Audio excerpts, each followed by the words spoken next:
Vamos dar sequência? Nós vamos falar agora sobre as dimensões dos direitos fundamentais. Vocês vão ver em alguns livros a expressão também gerações de direito. Direito de primeira geração, segunda geração, terceira geração. E aí nós vamos parar por aqui. O professor Paulo Bonavides, ele fala até de uma quarta geração de direitos fundamentais.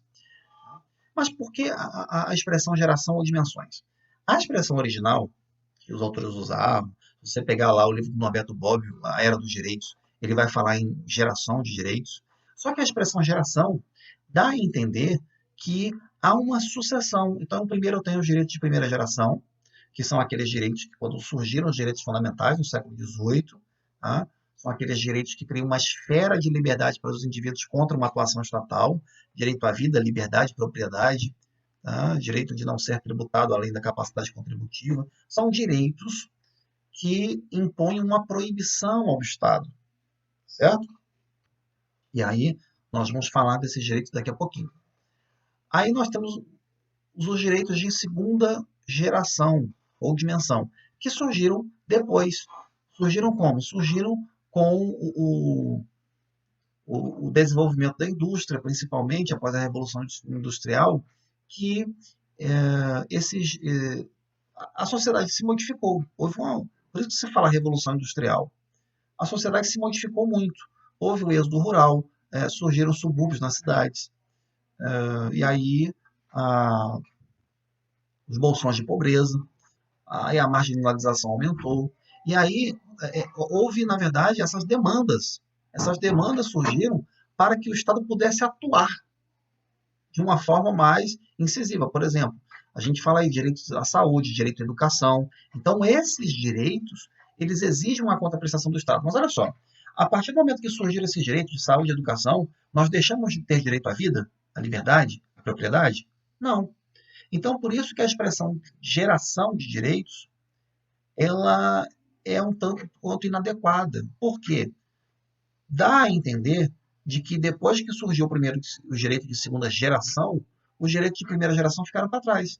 Mas, na verdade, esses direitos eles vão sofrendo um aperfeiçoamento. Por quê? Aquele direito à igualdade que eu tinha lá no século XVIII, quando surgiram a independência americana e a Revolução Francesa, que é a igualdade entre os homens, que eu não queria mais a monarquia, nem os títulos nobiliários, eu não queria isso. Eu constituí uma república e o objetivo disso é tratar todas as pessoas iguais e tirar os privilégios. Só que eu dizer que todo mundo é igual, a gente sabe que isso não é verdade, né? Porque eu tenho pessoas ricas e pessoas pobres e o direito tem que dar conta disso. Então a liberdade que a gente quer hoje não é mais aquela liberdade formal de que todos são iguais perante a lei. Eu tenho que tentar proporcionar um equilíbrio de relações para, por exemplo, proteger o consumidor, tá, de uma grande empresa. Porque o consumidor é a ponta fraca na relação. Então, eu crio mecanismos jurídicos, administrativos, que têm por objetivo tentar equilibrar e criar uma rede de proteção para esse consumidor em relação às grandes empresas. Daí o Código de Defesa do Consumidor. Eu estou tratando de forma desigual uma empresa e um consumidor? Claro que sim, mas com o objetivo de trazer um equilíbrio. Então, isso é a chamada igualdade substancial ou igualdade material. Tá? Então, a expressão melhor a ser usada é direitos de segunda dimensão, primeira dimensão, terceira dimensão. Essa expressão melhor. Tá? Os direitos de terceira dimensão são direitos mais voltados para a humanidade. Direito à democracia, né, à participação democrática, o meio ambiente. São os direitos difusos. Tá? Então, nós vamos tratar deles em seguida. Bom, esses direitos, então, de primeira dimensão, são chamados de direito de cunho negativo. São direitos em que eu estabeleço uma obrigação de não fazer para o Estado. Tá? Quais seriam esses direitos? Direito à vida, liberdade, propriedade, direito à igualdade. Tá? Daí o direito foi se desenvolvendo, e aí a liberdade, que na época do século XVIII era considerada só liberdade de locomoção, hoje a gente tem liberdade de expressão, o habeas corpus, o habeas data, o direito de petição, direito de acesso à informação. Então, são coisas, são direitos que estão estabelecidos no texto constitucional que tem por objetivo proteger o indivíduo contra a atuação estatal. Só que os livros vão falar, a maioria, que são direitos de cunho negativo, porque eu imponho uma obrigação de não fazer. Isso está parcialmente correto. Só que, quando a gente fala parcialmente correto, quer dizer que é mentira. Tá? Por quê? Porque, para eu garantir a liberdade das pessoas, tá? Como é que você vai circular na rua livremente se você só souber que existem muitos bandidos na rua que podem te assaltar, que podem roubar o seu carro, ou que podem fazer coisas piores, né, tirar a sua vida? Tá? Como você andaria livremente na rua? Não andaria. Você ficaria trancado em casa. Certo? Então, é por conta disso, e aí o seu direito de propriedade também ele é para o espaço, se os ladrões pudessem entrar na sua casa e te roubarem. Certo? Ah, tem um livro aqui, ó. Esse livro aqui, ó, para vocês verem aqui, O Custo dos Direitos. Tá? É do Holmes e o Sunstein. Esses autores, eles vão falar que na verdade, todo direito tem um custo. Ainda esses direitos chamados de primeira geração de cunho negativo, o Estado vai não fazer. Então, o Estado vai cruzar os braços, é isso que a doutrina tradicional geralmente fala. O Estado vai cruzar os braços e o seu direito está ali garantido. Não, nada disso. O Estado vai ter que colocar policiamento na rua, vai ter que criar uma rede de justiça, certo? Para garantir o seu direito de circular na rua, para garantir o seu direito de propriedade. Ninguém roubar o seu carro, ninguém invadir a sua casa, né? A própria inviolabilidade de domicílio, ela tem que ser garantida pelo Estado. Não é simplesmente o Estado não invadir a sua casa, mas e as outras pessoas, e os bandidos, certo? Então, a inviolabilidade de domicílio, ela precisa de uma intervenção estatal, sim, no mundo fático, no mundo da vida, para garantir uma estrutura de policiamento, de segurança pública, para que isso aconteça. Eu garanto a propriedade dos indivíduos, eu, Estado, garanto a propriedade dos indivíduos, por exemplo, quando eu tenho lá um corpo de bombeiros. Né? Na cidade tem um corpo de bombeiros. É para quê? É para proteger todas as propriedades. Tá? Da propriedade não ser incendiada e a coisa perecer, a sua coisa perecer. Então, às vezes, o corpo de bombeiros vai combater um incêndio em um bairro nobre.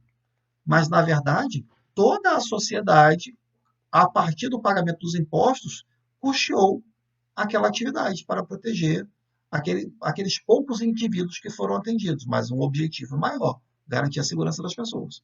Tudo bem? Bom, e aí nós temos os chamados direitos de segunda dimensão. São os direitos chamados sociais, econômicos e culturais. Tá? Esses direitos são provenientes da industrialização, como nós já dissemos, certo? E uma série de problemas sociais surgiram e as pessoas começaram a precisar de direitos do trabalho, certo? Uma jornada de trabalho humana, que a pessoa não morresse trabalhando, certo? Imagina uma jornada de trabalho de 18 horas, de 20 horas, é sobre-humana, né? Então, as pessoas precisavam de um descanso semanal remunerado. Então, os direitos trabalhistas, eles são direitos fundamentais de segunda dimensão, certo? Direito à saúde, direito à educação. Então, são direitos sociais ou econômicos, certo? Daqui, sim, eu preciso de uma intervenção estatal muito maior do que nos direitos de primeira dimensão, certo? São chamados direitos prestacionais, porque o Estado tem que atuar mais diretamente, né? O Estado tem que promover a saúde, tem que promover a educação, certo? E por isso são chamados direitos de cunho positivo, porque o Estado tem que atuar, certo? Lógico que aqui o investimento do Estado será muito maior do que na tutela dos direitos de primeira dimensão, isso aí é verdade, tá? E aí eu coloquei uma lista de direitos: direito à saúde, educação, moradia, direito à assistência social, direito à previdência social. Previdência social é para aposentar, né? Ou pensão por morte, né? O trabalhador morre, a família tem lá uma proteção por um tempo, certo? Direitos sociais, direito sindical, direito de greve, direito ao salário mínimo, são todos direitos dessa gama aí de direitos de segunda dimensão, certo? Os chamados direitos de terceira dimensão são direitos que eu desloco a preocupação do constituinte com o indivíduo e penso mais no coletivo, no ser humano, tá? Ou na humanidade como um todo. Tá? São direitos difusos: direito à paz, direito à autodeterminação dos povos, direito ao desenvolvimento, direito ao meio ambiente equilibrado, tá? Direito à participação na democracia, certo? Então, esses direitos, eles devem ser protegidos no âmbito nacional, mas também no âmbito internacional, porque não adianta nada um, nós temos uma proteção ambiental adequada dentro das nossas fronteiras e o nosso vizinho polui. Imagina só, a gente tem uma série de proteções para proteger a Amazônia, tudo certo, e aí vem os nossos vizinhos e poluem o rio Amazonas, ou seus afluentes. Aí o que vai acontecer? O rio Amazonas vai estar contaminado dentro do território nacional. Então, não adianta. Então, muitos desses direitos, eu tenho que pensar na humanidade. Então, exige-se uma proteção internacional, daí a gente tem sempre que buscar que o direito internacional se desenvolva de uma forma melhor, certo? Vamos lá. Agora nós vamos falar sobre a teoria dos quatro status de Georg Jelinek. Como a gente está falando aí de classificação, as dimensões de direitos, e aí essa teoria ela vai trazer uma relação com a classificação dos direitos fundamentais. Tá?